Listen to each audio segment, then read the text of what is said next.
आज हम पढ़ेंगे कक्षा 10वीं विषय राजनीति विज्ञान अध्याय 15 लोकतंत्र में जन सहभागिता। इसके विषय में आज हम पढ़ेंगे। तो आज हम इस अध्याय को आज आगे से पढ़ेंगे। भारत में मतदान व्यवहार के बारे में हम पहले पढ़ते हैं। तो कितने लोग वोट देते हैं ना, कितने लोग मत देने जाते हैं। तो इसके लिए हम 1952 से 2004 तक है ना, 1952 में प्रथम सभा चुनाव हुआ था, प्रारंभ हुआ था। तो वहां से लेकर के 2004 तक हुए लोकसभा चुनाव के आधार पर भारत में मतदान व्यवहार को समझने का हम प्रयास करेंगे। इसके लिए आपको नीचे तालिका दी गई है ना।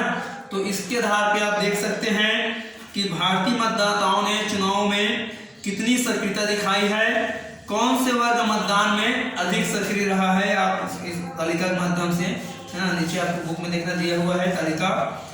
तो तालिका को आप देखेंगे तो 1952 में मतदान का प्रतिशत 61.2% था, जो कि 1984 में अधिकतम 63.56% और 1971 में न्यूनतम 55.29% रहा है।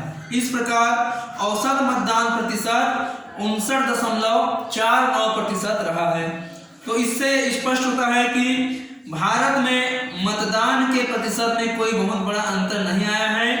पुरुषों का औसत मतदान लगभग 64% और महिलाओं का 54.47% रहा है।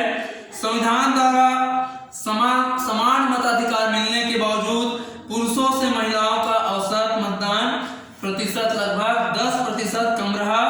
तो ये इस ओर इशारा करता है कि महिलाओं की सहभागिता पुरुषों की तुलना में कम है। कुल मिलाकर हम देखते हैं कि हमारे देश में औसतन 60% लोग मतदान करते हैं। पुरुषों की तुलना में महिलाएं मतदान में कम भागीदारी करती हैं। ठीक है, पुरुष ज्यादा मतदान करते हैं तो वहीं महिलाएं उनसे पीछे रहती हैं, कम मतदान करती हैं। चुनाव आयोग और अन्य सरकारी व गैर सरकारी संस्थाएं निरंतर प्रयास करती रही है कि अधिक मतदाता वोट डाले, लेकिन होता क्या है, फिर भी लोग जो है बड़ी संख्या में वोट देने नहीं जाते हैं। अर्थात पंजीकृत मतदाताओं की संख्या और वास्तव में मतदान करने वाले लोगों की संख्या में काफी अंतर देखने को मिलता है। साथ में हम ये भी पाते हैं कि हर चुनाव में एक जैसी भागीदारी नहीं है और अलग अलग चुनाव में कम या ज्यादा प्रतिशत लोग भाग लेते हैं। दूसरी तरफ हम देखते हैं कि मतदाताओं की संख्या लगातार बढ़ती रही है। 1952 में वोट डालने वाले लोगों की संख्या 10.60 करोड़ थी, तो ये बढ़कर 2004 में 38.39 करोड़ हो गई, जो लगभग 4 गुना अधिक है। तो इससे स्पष्ट होता है कि वोट डालने वाले लोगों की संख्या बढ़ी है। अब हम आगे देखेंगे कौन कौन सी बातें मतदाताओं पर प्रभाव डालती हैं। ठीक है, चुनाव के समय है ना, कौन कौन सी ऐसी बातें हैं जो मतदाताओं पर प्रभाव डालती है, इसके विषय में हम पढ़ेंगे। तो मतदाता मताधिकार का प्रयोग करते समय अनेक कारणों से प्रभावित होते हैं।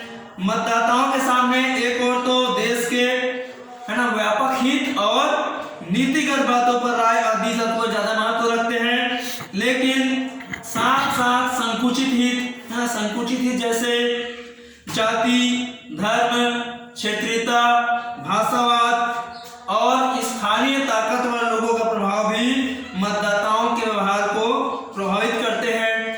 अक्सर यह भी देखा जाता है कि कई उम्मीदवार नीतिगत बातों की जगह पैसे, शराब और अन्य तोपों के माध्यम से मतदाताओं को प्रभावित करने का प्रयास करते हैं।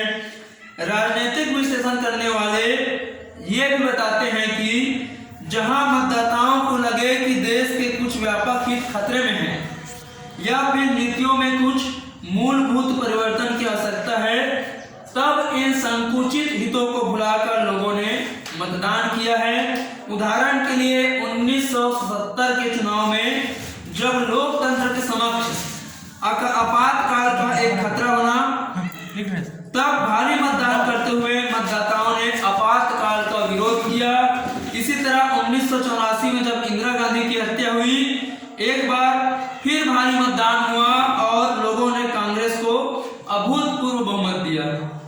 तो आमतौर पर यह देखा गया है कि मतदाता निवर्तमान सरकार का कामकाज, उम्मीदवारों का निजी गुण और संपर्क तथा दलों की घोषणाओं में दर्ज लोक हितकारी वायदे जो हैं उसके प्रति संवेदनशील मतदाता होते हैं। वर्तमान में टीवी, सामाजिक मीडिया और पत्रिकाओं के माध्यम से किए गए प्रचार से भी मतदाता काफी प्रभावित हो रहे हैं।